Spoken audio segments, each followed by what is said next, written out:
with that, and to say, hey, you haven't been out of here this week, so remind me to get up and go somewhere. I understand that there are two campuses here. There's a lower campus and then there's an upper campus. I've heard that language. Never the two shall meet, right? Okay, it's typical. On our campus there were no hills, but there were boundaries, and people didn't usually cross those. We need to work at that. I'm going to work at that, and I understand that my health is going to be improved as I climb those 140, how many is it? 140 some steps, I believe. But I hope that they take that journey weekly, if not daily. What else? Have you heard anything else? Surely you've heard some other juicy stuff. Three things. Okay. One of them, well, they're all complimentary. One of them was that he's worth whatever it costs. Well, I should have told the board that. Mrs. Lockhart, where's Miss Priscilla Lockhart? Did you hear that? Fair still is. Yeah. Another was that by another person that knew you said that I would be ecstatic if I was told that he was coming to be our president. And another one was that he will not allow us to remain static. I will accept all three as a compliment. Thank you. Thank you for sharing that. Change is inevitable, folks. We've mentioned that. It will come at us at an increasing rate. In your information that you sent to those 93 people interested in your presidency, you declared yourselves as fiscally constrained. That perhaps is probably our greatest challenge. That's my greatest challenge, and the one that I intend to put as job one when I arrive here. I'm well aware of the budget situation. I'm aware that supplies, materials, and travel, and those important things have had to be terminated for the balance of this year until such time that funds can be found. Those are not good things. In my first interview, I believe I shared with the first screening committee that I noted in your institutional effectiveness report a drop of some 10% percentage points in morale among the personnel of the college. And I would attribute that solely to the fiscal environment in which you're working. So I think it's something that we together must address. And we have to find solutions to those constraints. And that needs to be done quickly. Nobody mentioned it, but I am a great believer in professional development. We talk about change. People change because of exposure to new and different ideas, exposure to people. And those things come about by getting out of your classrooms, getting off this campus, and working with other people, other places, to find out what is going on there, what might be borrowed and brought back home. I have yet to find the first person that I sent off campus, or approved to go off campus, who didn't come back excited, rejuvenated, ready to try something new, ready to do something a little different. And I think that that's critical. And so I am a tremendous proponent of those kinds of things. I see my job as your president, first and foremost, to create a positive work, teaching, learning environment. And a lot of that's attitudinal, a lot of that's physical in nature and material. I see my job as giving you the appropriate tools, the materials, and the wherewithal to do your jobs the way they ought to be done, and the way you want to do them. I see my role as to allow you to innovate, to create, to empower you, if you will, to do those things. I see myself as your advocate. And just as in marriage with my wife, she is my #1 critic. She is also my #1 advocate. And I intend to do the very same for you. That I will hopefully be there to support you, to encourage you, to endorse you. But if I see something that needs a little adjusting, I will be quick very straightforward and candid about what it is that I would like to see you address. And I hope you will accept that. And I hope that you will do the same with me. That if you have those kinds of things to say, to come on in and say them. Be professional. I'll be professional.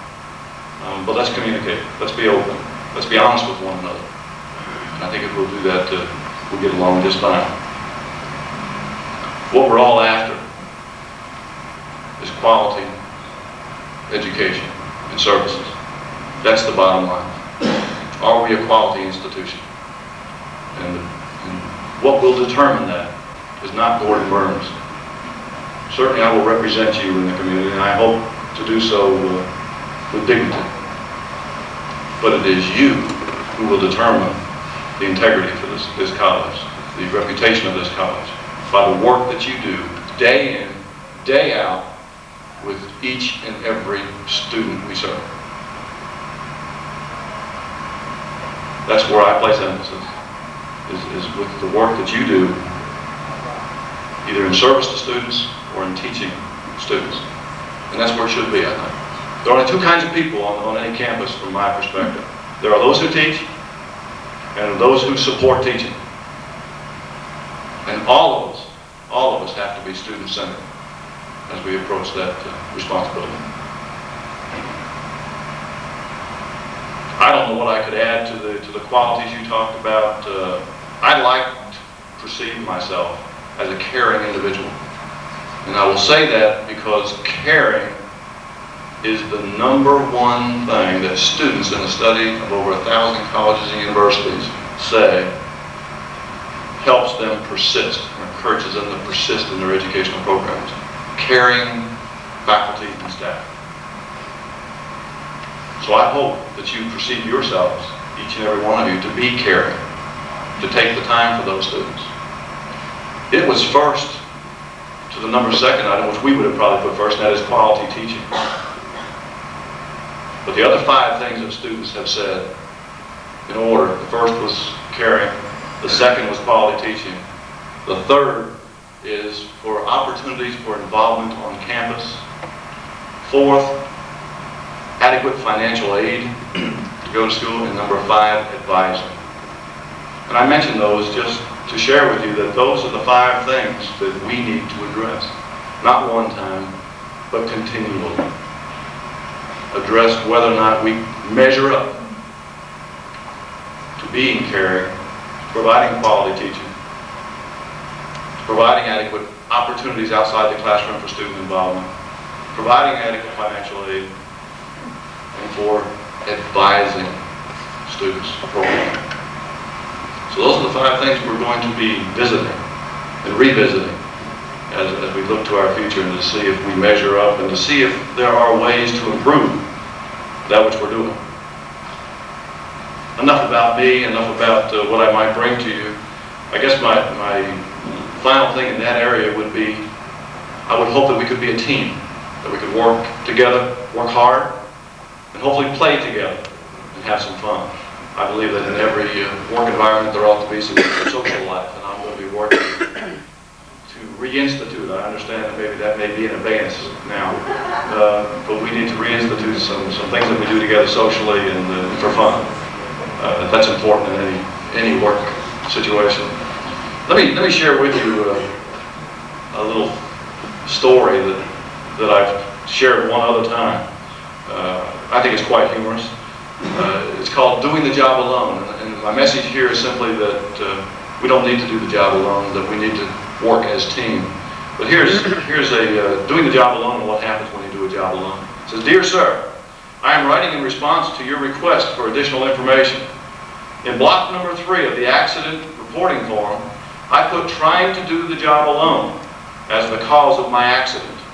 You said in your letter that I should explain more fully, so I trust the following details will be sufficient. I'm a bricklayer by trade. On the day of the accident, I was working alone on the roof of the new 6-story building. When I completed my work, I discovered that I had about 500 pounds of brick left over. Rather than carry the bricks down by hand, I decided to lower them in a barrel by using a pulley, which fortunately was attached to the side of the building at the 6th floor. Securing the rope at ground level, I went up to the roof, swung the barrel out, and loaded the brick into it. Then I went back to the ground and untied the rope, holding on tightly to ensure the slow descent of the 500 pounds of brick. You will note in block number 11, the accident reporting form, that I weighed 135 pounds. Due to my surprise to being jerked off the ground so suddenly, I lost my presence of mind and forgot to let go. Needless to say, I proceeded at a rather rapid rate up the side of the building. In the vicinity of the 3rd floor, I met the barrel coming down. This explains the fractured skull and broken collarbone. Slowed only slightly, I continued my rapid ascent, not stopping until the fingers of my right hand were 2 knuckles deep into the pulley.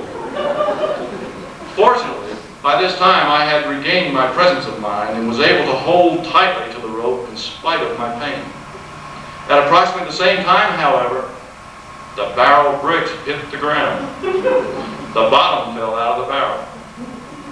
Devoid of weight of the bricks, the barrel now weighed approximately 50 pounds. I refer you again to my weight in block number 11. As you might imagine, I began a rapid descent down the side of the building. In the vicinity of the 3rd floor, I met the barrel coming up. This accounts for the 2 fractured ankles and lacerations of my legs and lower body. The encounter with the barrel slowed me enough to lessen my injuries when I fell onto the pile of bricks. And fortunately, only 3 vertebrae were cracked. I'm sorry to report, however, that as I lay there on the brick, in pain, unable to stand, and watching the empty barrel 6 stories above me, I again lost my presence of mind. I let go of the rope. Things can happen if you work alone. That won't happen if you work together, is, I guess, the moral of that story. And I certainly look forward to working together with you. I'm the new kid on the block. Everyone in this room knows more about Wilkes Community College than I. I shook a lot of hands when I came in, and I certainly don't want to take a quiz right now on who you were. I'm going to try quickly to learn your names and what you do, and to have those kinds of private conversations with you that I referred to earlier.